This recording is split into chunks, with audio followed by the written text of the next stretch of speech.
ఒక చిన్న గ్రామంలో రాజు అనే 11 ఏళ్ల బాలుడు తన తల్లిదండ్రులతో జీవించేవాడు. అతనికి చిన్నప్పటి నుంచి జంతువులు, పక్షులు అంటే విపరీతమైన ప్రేమ. పక్కనే ఉన్న అడవిలో ఉన్న జింకలు, కోతులు, పక్షులు చూడటానికి రోజూ వెళ్తూ ఉంటాడు.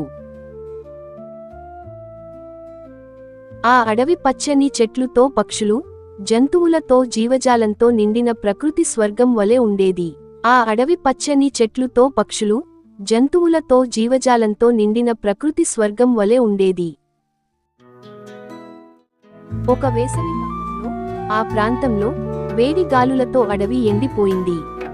చెట్లు కొమ్మలు వాడిపోయాయి, వృక్షాలు ఆకులు రాలిపోయాయి, చెరువులు ఎండిపోయి జంతువులు నీటి కోసం అల్లాడిపోతుండగా, పక్షులు కూడా తమ చివరి క్షణ ప్రాణాలతో పైకి ఎగిరేందుకు శక్తి లేకుండా ఉన్నవి. ఒక రోజు రాజు అడవిలోకి వెళ్ళగా ఒక పావురం నీటి కొరకు నేలపై కూర్చుని ఉండటం చూశాడు. కొంచెం దూరంలో ఓ జింక ఎండిపోయిన గొంతుతో నీటి కోసం దప్పికగొని ఉండటం గమనించాడు. అతని మనసు కలత చెందింది.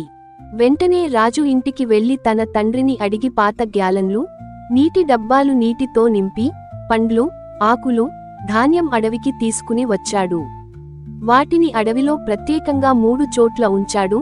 ఒక్కటి పక్షులకు, రెండవది చిన్న జంతువులకు, మూడవది పెద్ద జంతువుల కోసం. రాజు ఉదయం, సాయంత్రం జలాశయంలో నీటిని నింపుతూ ఉండేవాడు. జంతువులు నీరు తాగేవి. కొన్ని రోజుల్లో పక్షులు కూడా ఆయనని అలవాటుగా అర్థం చేసుకొని ఆ చెట్టు కొమ్మలపై కూర్చుని రాజు రావటానికి ఎదురు చూసేవి.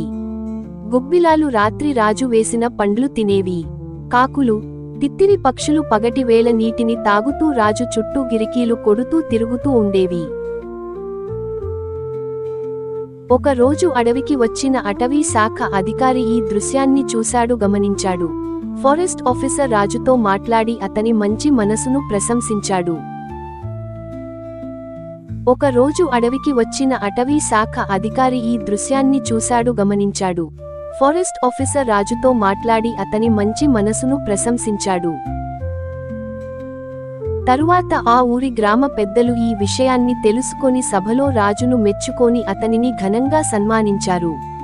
తరువాత ఆ ఊరి గ్రామ పెద్దలు ఈ విషయాన్ని తెలుసుకొని సభలో రాజును మెచ్చుకొని అతనిని ఘనంగా సన్మానించారు.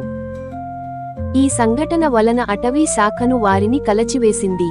వారు రాజుతో కలిసి చిన్న జంతు సంరక్షణ కేంద్రాన్ని ఏర్పాటు చేశారు.